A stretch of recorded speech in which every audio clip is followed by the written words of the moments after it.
आज के इस वीडियो में मैं आपको दोहा छंद के ऊपर से पूरी जानकारी दूंगा। एक एक नंबर के क्वेश्चन जो भी बनेंगे आपके दोहा छंद या चौपाई छंद दोनों में से आपका एक प्रश्न हर साल पूछता है और दोनों ही प्रश्न में एक ही वीडियो में कवर भी करा दूंगा। दोहा छंद के साथ में चौपाई छंद भी अपन कवर करेंगे। इसका विलोम है, कुछ भी नहीं है, ठीक है, बहुत ही आसान है। एक होता है सोरठा छंद, वो भी दोहा छंद का ही विलोम है। आइए तो दोहा और चौपाई दोनों को हम अच्छे से विस्तृत तरीके से जानेंगे। तो देखिए जो छंद है, छंद जो होते हैं ना मुख्यतः दो तरह के होते हैं।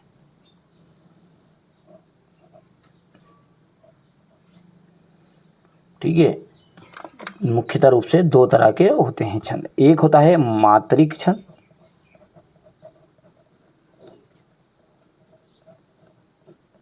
और दूसरा होता है वर्णिक छंद।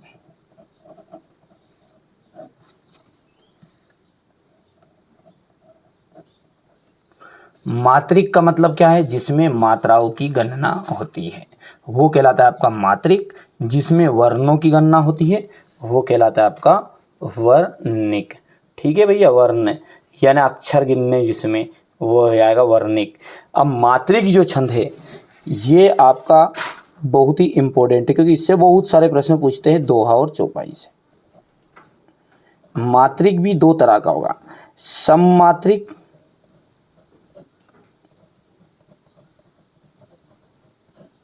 और दूसरा होगा विषम मात्रिक। अब जो सम है उसमें आएगा आपकी चौपाई,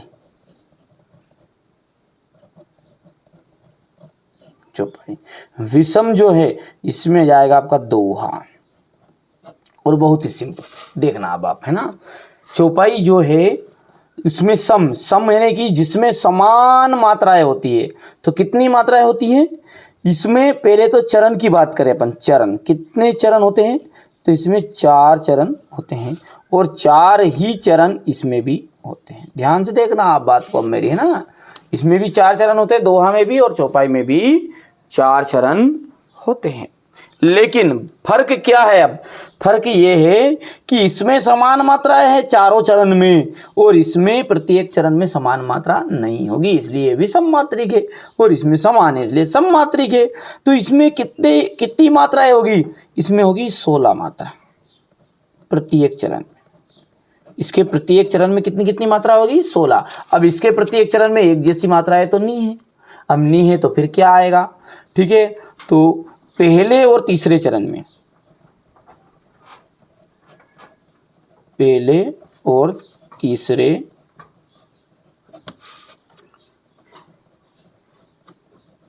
चरण में 13 मात्राएं होती। कितनी मात्राएं होगी बाबू? 13। किसमें? दोहा में। ध्यान रखना आप। तो दोहा क्या है? दोहा एक सममात्रिक छंद है या विषम मात्रिक छंद है? आप खुद बताओ। अभी देखते से एक नंबर का क्वेश्चन पूछता बाबू, है ना। क्या है दोहा? सममात्रिक या विषम मात्रिक? तो विषम मात्रिक। चौपाई किस तरह का छंद है? सममात्रिक। चौपाई के प्रत्येक चरण में कितनी मात्राएं पाई जाती है? तो चौपाई के प्रत्येक चरण में 16 मात्राएं पाई जाती है। और दोहा के प्रत्येक चरण में क्या समान मात्राएं होती? तो नहीं। पहले और तीसरे में तो कितनी हो गई? 13 मात्राएं हो गई। अब बचा कौन सा? 4 चरण इसमें भी है, दूसरा और चौथा। दूसरे और चौथे चरण में 11 मात्राएं होती हैं।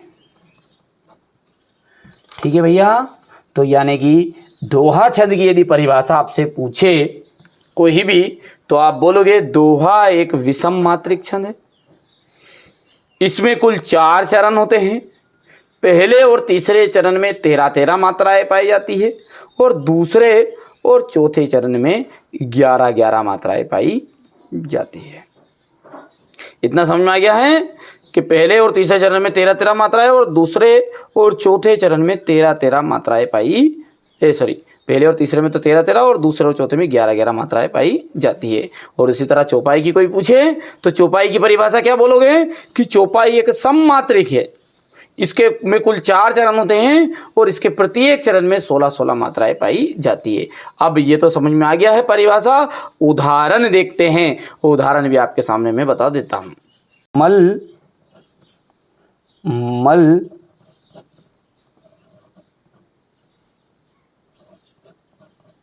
धोए शरीर को,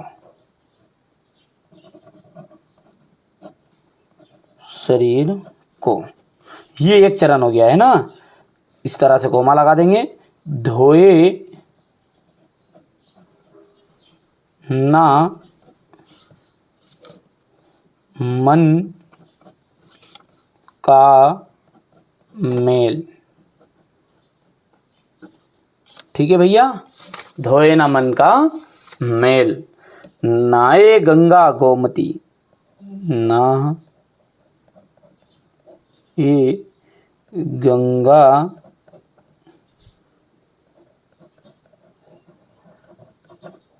गोमती रहे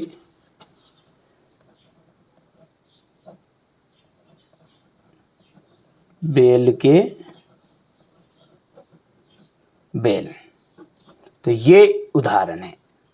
तो देखिए ये एक उदाहरण यहाँ पर हो गया है और ये चाहे तो आप ये लिख सकते हैं, वरना मैंने यहाँ पर पहले से एक उदाहरण सिंपल सा लिख के रखा है। तो ये तो परिभाषा हो गई है। यहाँ से देखिएगा, है ना। रईमन पानी राखिए, बिन पानी सब सून, पानी गए ना उबरे, मोती मानस चुन। यदि अपन इसमें मात्राओं की बात करें तो देखो 4 तो ये हो गई। देखो जिसके ऊपर कोई मात्रा नहीं उसकी भी एक मात्रा गिनी जाएगी, और छोटी या फिर जो छोटे छोटे वर्ण हैं इनकी एक मात्रा गिनी जाएगी, बाकी की बड़ी बड़ी की 2 मात्राएं गिनी जाएगी, है ना। इसके बारे में डिटेल अपन जानेंगे और किसी वीडियो में, पर यहाँ पर मैं गिन के बता देता हूँ। देखो 1 2 3 4, 4 तो इसमें हो गया। 4 बड़ा की मात्रा जो इसकी 2 मात्रा गिनी जाएगी और बड़ी ई की भी 2। तो देखो 4 यहाँ पर नहीं कि 4 यहाँ पर होगी, क्योंकि 2 मात्रा गिनेंगे। तो 4 ने 4 क्या हो गया 8। 8 के बाद में 2, क्योंकि बड़ा की मात्रा की 2 हो गई, तो 8 2 कितने हो गए 10। छोटी की मात्रा ही तो 1 गिनो, 10 ने 11। और एक की जो मात्रा होती है एक ही, उसके लिए आपको है ना 2 मात्राएं गिननी पड़ती है। देखिए इसका नियम यहाँ पर लिखा हुआ है, यहाँ पर देख लीजिएगा, ये नियम है।